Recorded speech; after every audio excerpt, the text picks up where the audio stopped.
A BashandSlash.com presentation.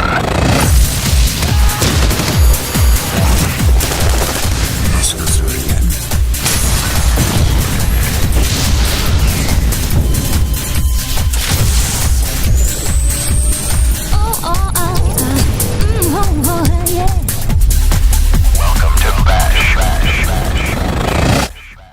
On today's Bash, we look at whether Call of Duty modders and admins are on the same page as the average gamer. Some of you guys might think that maybe we're hitting a little bit too close to home with some of the topics tonight, but we're going to approach it in a positive way because everyone here wants to see the community succeed. Are the interests of the modding community and the admin community the same as the interests of the average gamers, or is there a set of special interests right now taking us in a direction that may be actually hurtful to gamers? And the reason I'm asking that is I got an email from Turtle of Rockland.com. This is what he said. And I just wanted to quote this. He says, "The mod community is on their way out. The fact of the matter is that no one plays mods like they used to.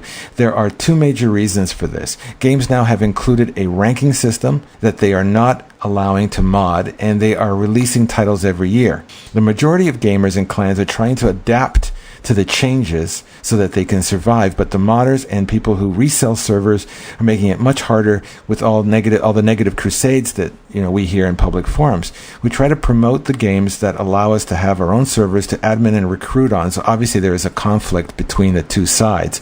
I've never heard it actually said that way. It's the first time I've actually heard people in the community saying that we're being too negative. And I'm wondering if I could get your perspectives on whether, do you think that the modding and the admins have the same direction or have the same interest? Does it coincide with what the gamers want? Yeah, I mean, it's kind of funny, listening, not funny as in, what he wrote was I thought was ridiculous, but I'm sitting here trying, listening to what you read and trying to take it in, and I think it's two different styles of people. He sounds like a hardcore gamer, someone that wants to go out and buy the game, put it in, and play it hard until the next game comes out, and then move on. And what I am is I'm the hardcore. I don't even know how to word it. I used to call it a hardcore gamer, but now I'm not quite sure. I like the longevity in the game. Yeah, the game comes out today. I want to go get it. I want to play the single player. I want to try the multiplayer. I want to play in their stock servers. I want to see everything that it's got to offer for me. And then I want to carry it and continue it past the next title. I want to do the mods. I want to make the changes. I want to make the game what I like, as an end user, and continue it further than that. Here's where I think we've broken with tradition, and we broke with it back in Call of Duty 2. Call of Duty 2, in my opinion, was the last time we actually had that experience. Call of Duty 4, when they came up with this ranking system, it pretty much killed mods, and mods started to become less relevant to gamers. And I see guys like this Turtle guy from Rockland to be more the average player, the average gamer. He's more of what we have now in the community. And I'm wondering, are we going in the wrong direction? Because these guys are the new reality. Yeah, but go back to the Call of Duty United Offensive and the Call of Duty 2, as you've referenced. They didn't have ranks. It took mods to put ranks in. Yeah, absolutely. Yes. Yeah, so all Modern Warfare and World at War did was take something that the community had developed and put it into their games. That may be true. That may be true. But on the other hand, the reality is that, hey, this was a great idea. If the developers put it in, obviously, they thought it was a good idea too. But the end result is now that all gamers want to do for the first 4 months is to rank up on ranked servers. So it kills anything else. Yeah. So it takes away from us, being the ones that want to have the longevity versus the new and exciting experience, and puts it all into the hands of the younger generation, which is where the money is. And what he's saying, and I tend to see that probably a little bit more than I see the modding perspective, because I don't mod, but I know how important modding is to my gaming experience. So I see both perspectives. But he's hearing a game coming out, and whereas the console guys are getting all hyper and all excited about the game, all we hear is, there's no public server file, so the game must suck. And he's upset. By the console version. No, but see, he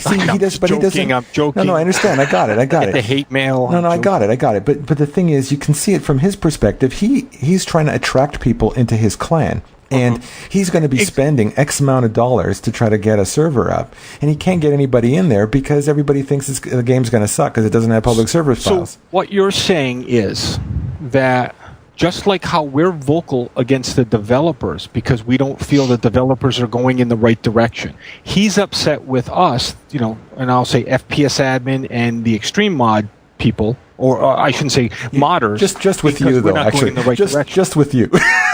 Right, just with me. Well, don't bring in Joker. Just with you. Right. And let me say that I try to base what I say and my views from my community.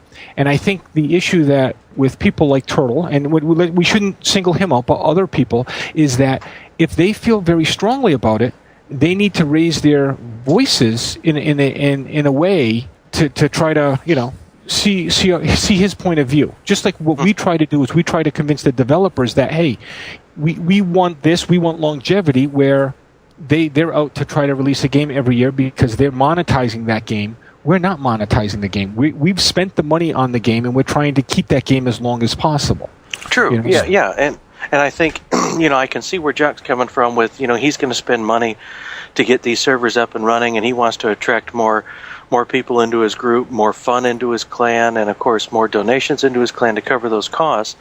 But then people like you, Jim, and myself, hey, we're blame it on me. No. I'm just saying, because you and I are here, we've already fronted the money for that, and we have the dedicated boxes, and we've already gone to that level, and have the groups, and have the followers, and have the communities, and now I've got 2 boxes sitting in 2 different locations that I'm paying X amount of dollars for, and now I have to go to my group, my community, my clan, and say, okay, now we got to fork out even more because we can only go to this one provider.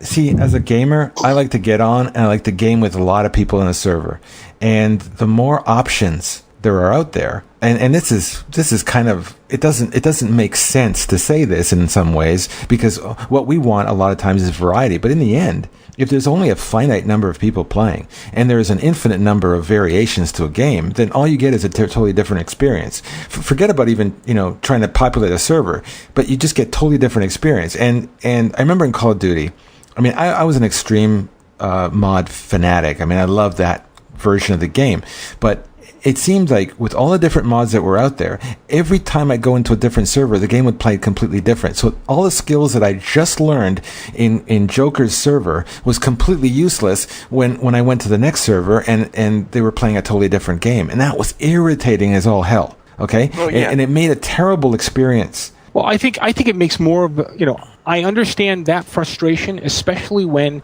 you join a server and the server is not advertised as such. And we'll use like Josh Peckler had mentioned a couple weeks ago, No Gravity. They had modded the server for No Gravity to have a fun environment. And if I'm just looking to have a good game and I jump in and all of a sudden people are bouncing off the light box, the sky boxes and they're floating in the air. Now I got to go exit this game and find another game, and I can understand why that's frustrating. However, but it's so much better and choices or less. I don't know. I know, it's a hard decision. It's a hard decision, but I'm just trying to make people think here because we want both. But as a gamer, what I want is a full server, and I want to know that what I'm getting is going to be a constant, common experience no matter where I go. And that's why I like the idea of a ranked and unranked, so that I can filter out the unranked really easily.